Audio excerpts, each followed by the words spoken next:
Good evening and hello to the Minister of Defense, Minister Israel Katz. Tirba Chuvet Estado, Minister Katz. Tirba Chuvet Estado. Hello, Professor Bardugo. Professor, do you want me to get arrested here? For something like this, they could arrest me, Minister Katz. Let's start with Lebanon, Minister Katz. Breaking news, while we are here live, there are reports the Prime Minister is giving instructions. You know what?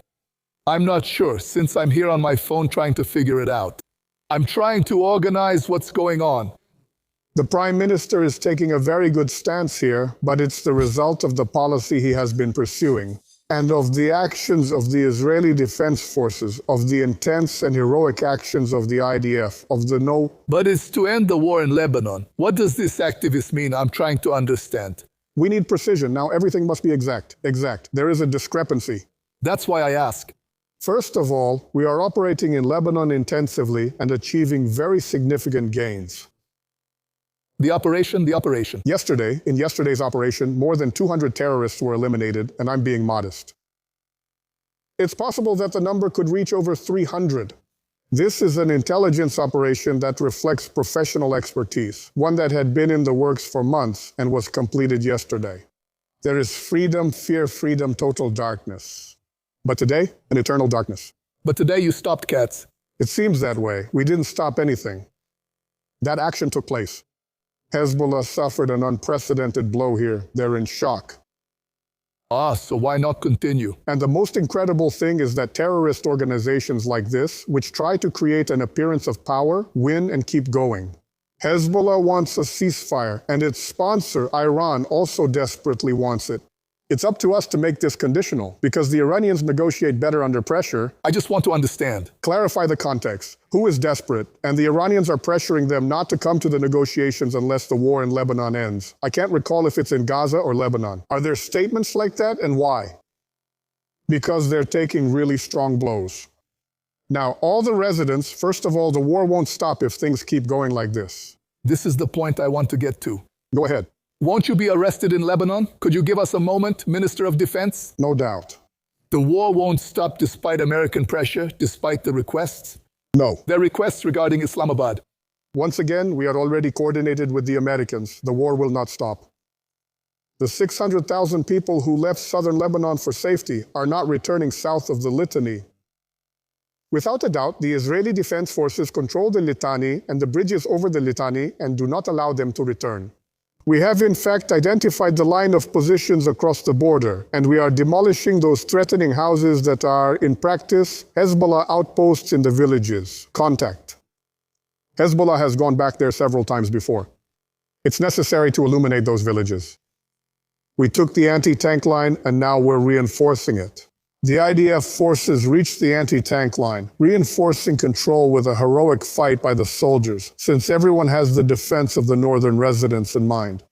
The Litani line is the security line that the IDF knows how to maintain, and in the middle are the Hadwan, who will remain between the anti-tank line and the Litani line. They are constantly being neutralized. Most of the time, they have already been eliminated.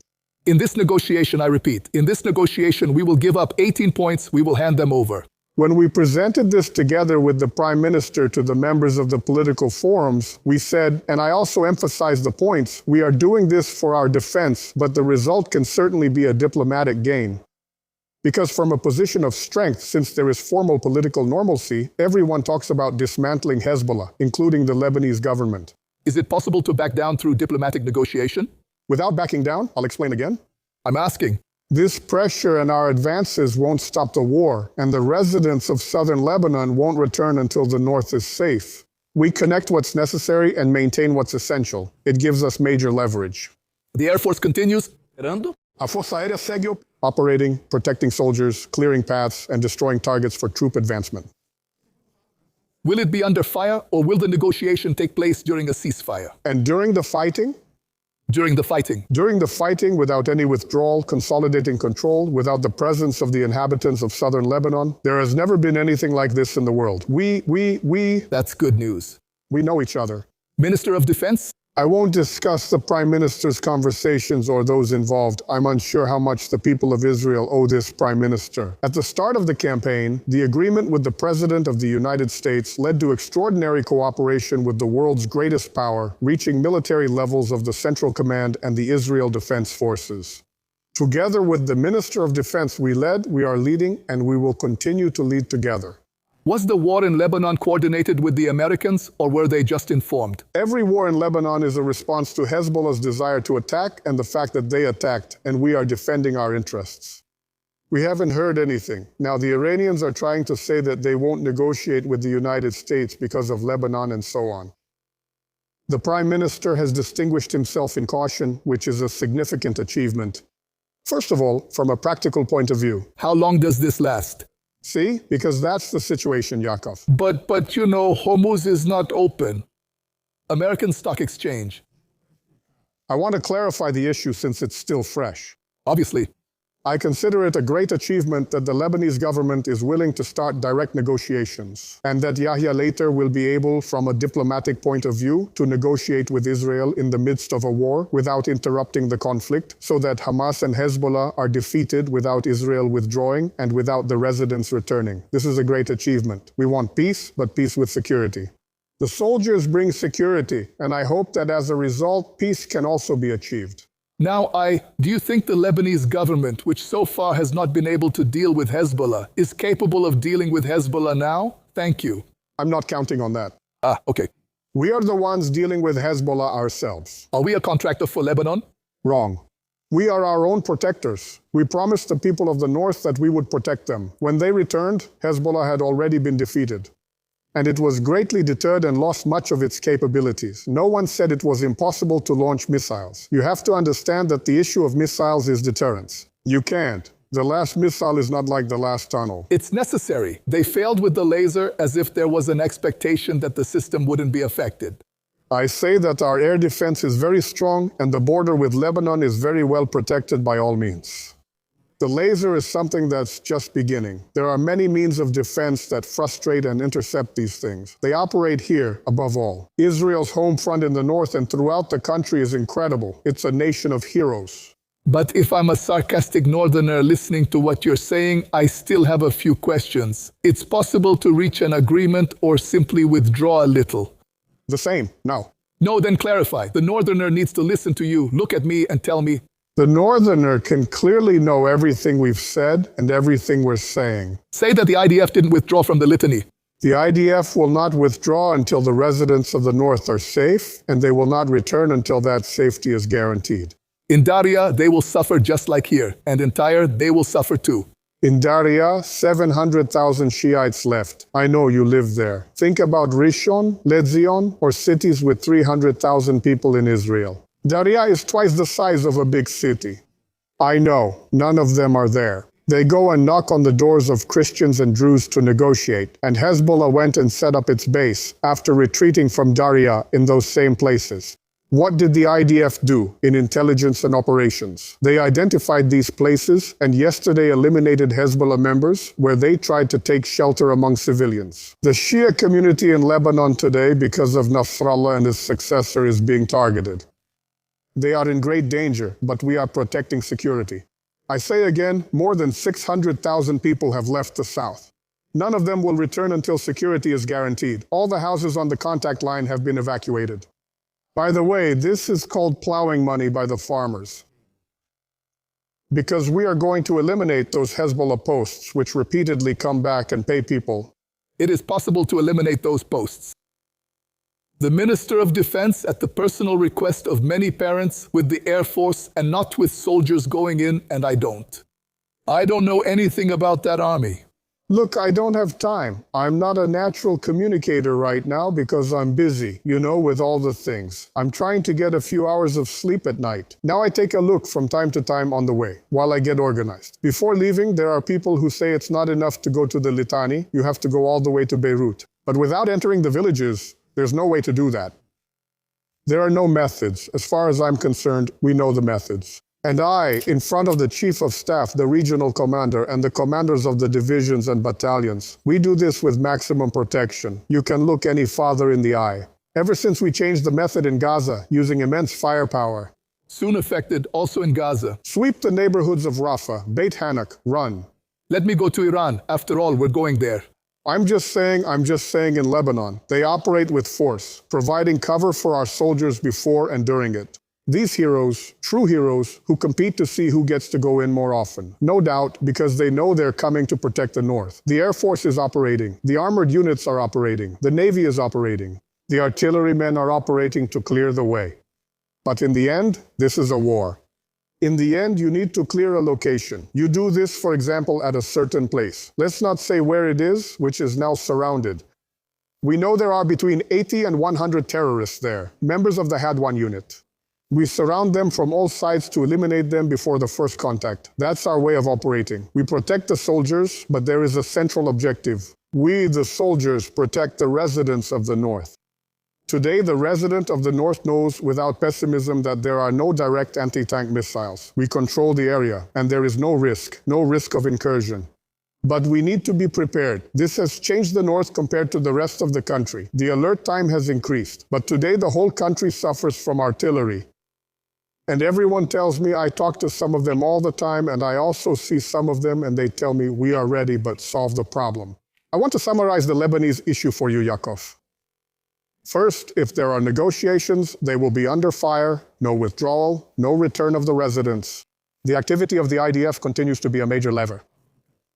Trying to restore confidence in the North, we remember from the first Lebanon war until today, there has never been an opportunity like this. Once again, there has never been an opportunity like this to solve this problem, because Israel comes in strong after Iran. They come in weak when Iran is weak, because we are determined, because the soldiers are heroes, and because the tools we're using, which were never used in southern Lebanon, can help with this issue. Minister Katz, 40 days of fighting in Iran. No one expected we'd be in this situation for 40 days. Can you look into the eyes of the citizens of Israel and say that we haven't achieved the objectives for which we started this operation? All the objectives set were achieved. The army knows how to act and create conditions for the Iranian people to try to start a revolution. There was chow. Why doesn't it happen? But what do you mean? Give me the sentence. What was identified? Why? Intelligence collected thousands of targets. There has never been anything like this. We see some for the Americans and others. Damos aos americanos muitos dos alvos. We do some for them, and they do some for us. After all, it's the world's leading power. But they admire Israeli capabilities in every aspect. And in this cooperation, with thousands of targets, each side takes its own. You see in the operational marking the blue and white flag, the stars and stripes flag, and sometimes both flags together. That means, now understand, up until today have been launched 35,000 bombs by Israel and the United States. One moment, you're talking about 35,000 tons of precision bombs. That's not an Iranian missile that's being developed. Certainly that didn't stop Iran. Well, no bomb of this kind misses the target, and each bomb of this kind has a purpose, to destroy Iran's capability. But let's say that last week we did something more obvious to the public, which was the destruction. Iranian economic infrastructure. Trump asked to spare the energy after what he allowed with the gas, whatever it was, and we reduced it. Just the petrochemical factories alone generate billions in losses, and the 2 steel mills have cut output by 70%. It wasn't we'll do this for a few days, since such measures damage the economy. Iranian prisoners. One of the reasons why the Iranians got involved in negotiations with Zua is this. This includes the damage to trains and petrochemical products. By the way, steel has marked targets. Is there any specific goal with a shorter timeline than that? It took 2 weeks. We're evaluating. 3 days have already passed. Okay, the objectives are set. We know how to proceed. This is something the Iranians can't hide from themselves or their people. Yes. But the whole industry, I almost said a huge industry, either Rafael or Elbit. You understand that we've reduced these factories 100-fold. 100 times or more.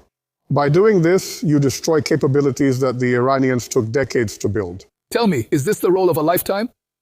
Did you think a year and a half ago, when you took office as Minister of Defense, that Israel would be at this point after a year and a half?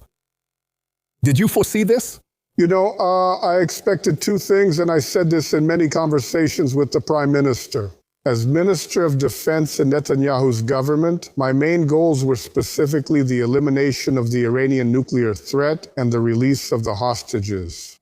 Thanks to the actions of the Prime Minister Trump and the courage of the IDF soldiers on the ground, everyone was freed. Against all predictions, everyone was freed. I expected that this would be the outcome. And as for Iran, 2 operations, each one Aviv. You said that the Iranians were hit hard and we went to war. They weren't just hit. I said we destroyed Iran's nuclear capability, and we did it. The progress was achieved through deception and fraud by that leader, wasn't it? Regarding the progress toward the enrichment core, they don't have the enrichment capability. There's material there that Trump mentions. Either we hand it over or we continue. But we destroyed that process of building Iranian atomic bombs. We removed the threat of annihilation against the state of Israel. In the White Valley, we hit the missiles hard. We have eliminated the Iranian leader. It's hard to imagine that. Khamenei was the chief instigator who led the Iranian people and the entire Shiite world with a single goal: to eliminate the Jewish state.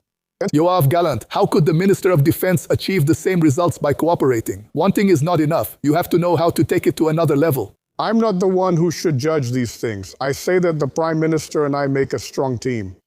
I know exactly how important it is to act together with the Prime Minister.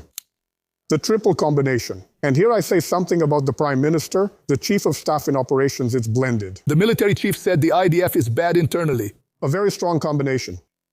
The current Chief of Staff, under the direct leadership of the Prime Minister, carried out an unprecedented attack in Lebanon in terms of quality and determination. Even so, he says what's expected. I don't want to argue with you about this Chief of Staff. In a moment, I'm going to put you in a difficult situation. I don't want to put you in a difficult situation. I have my own. I really focus on what's important, and that's what I've concentrated on. As we've already discussed, in the end, a person needs to decide their priorities. I handled governance and saw to it that the military prosecutor was transferred and demoted. We did all that, but the main thing, when we brought in the Israel Defense Forces, this Prime Minister wanted: go to the IDF. The Prime Minister has wanted to act against Iran for years. The defense leadership stopped him. Today, everyone is mobilizing. The army is at the forefront. And also the others. I have a part in this. It's a joint effort. I have my role as the Minister of Defense. We are taking action, but I repeat. Are the Force 100 fighters coming back? But I mean, Eles nos monitoram agora. of course, something needs to be done there. This case is definitely closed. I've already told you this, and I've told the others too. The biggest pressure from the chief military prosecutor was to close this case, and he did it because he's totally against the idea of protecting terrorists. In fact, he maintained his firm position under pressure. Even with the old system trying to stop him, he clearly defended the return of those who weren't even brought to trial. Go ahead, Minister Katz. Chilling. Yes, we have a few more minutes, but I still have things to do. Gaza, we are hearing that in the last few days, and I also saw that this Peace Council sent an ultimatum. That's exactly what it's for. Are they even issuing ultimatums now?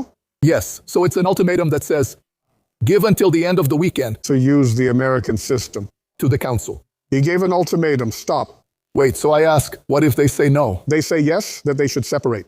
If they confirm that, will the Israeli Defense Forces open a new front in Gaza? We will decide how and when to exercise our right to act and deal with them. And this will happen in the most appropriate way. We have Iran, we have Lebanon, Gaza. Now then, What does this ultimatum mean? the ultimatum is clear. Either they come in now or something big will happen. The Israeli forces will not withdraw from the Yellow Line until the dismantling of weapons and tunnels is completed. Heavy and light, all the weapons. Everything that was agreed upon, including the tunnels destroyed here, needs to be resolved on the other side as well, and all those other things. Yes, so at this moment all we can do is wait until the next day, or until tomorrow morning. On the weekend morning? Yes, they must answer the ultimatum. Yes. If not, then we will have the option and we will execute it the right way. In the correct way. While they are taking advantage of the whole situation, Hamas will no longer control Gaza, I'm telling you. will Hezbollah leave Lebanon the way Hamas will leave Gaza? Once again, I set things straight. They're separate issues. Hamas is Hamas. Hamas out of Gaza. I would say that morally, the goal of disarming Hezbollah is the goal that Israel considers fundamental. Clearly, and in a morally sound way, for the people of the North, the problem needs to be solved once and for all. We're not going to get rid of all the sheikhs in Lebanon, right? We're doing it the right way. We need to neutralize the snake charmer. We're making a lot of progress. And there's news that the Lebanese government wants to negotiate. He didn't impose it, but he acts like the government. So, formally, he can, if he does this against Hezbollah's will now, without us stopping our activities. Is it tough facing Hezbollah? That would be incredible, coming in strong. Then it closes the circle with Judea and Samaria for a moment. We have Lebanon, we have Hamas. That is, there will be no Gaza under Hamas. I'll take you to Judea and Samaria. In Judea and Samaria, we are seeing the strengthening of forces of various kinds. We could be caught off guard even by 10% of what happened on October 7th. The Prime Minister and I, together with the IDF, have led a clear policy of defending the borders and settlements. The IDF is on the other side of the border, facing the jihadists. Yes, but there it's not clear how strong that unity is. In Lebanon, do we see it? Judea and Samaria. In Lebanon, we are advancing. In Gaza, they control most of the territory. In Syria, we are on the summit of Hermon, and we won't leave there, despite the attempts and all the maneuvering. From there, we protect the communities of the Golan, Galilee, and the south. In Judea and Samaria, we did something unprecedented. For the first time in years, that didn't happen. We entered the refugee camps in Jenin, Tulkarm, and northern Samaria, which were hotbeds of poison, with battalions funded and armed by Iran. We destroyed them, and today the Israeli army remains inside while they are outside. And what are they doing? How about taking the next step? Wait, this caused an 83% reduction in terrorism in Judea and Samaria. Everyone knows this because Jenin served as a model, and in practice it was destroyed there. There are no Palestinians inside, only Israeli army soldiers. Now, the operations in Judea and Samaria are very much on the offensive. We are reducing their capabilities, acting all the time under the guidance of the Prime Minister, the cabinet, and the political leadership. And the Israeli army carries this out wholeheartedly. There is a very firm policy here, comparing the refugee camps to what we do.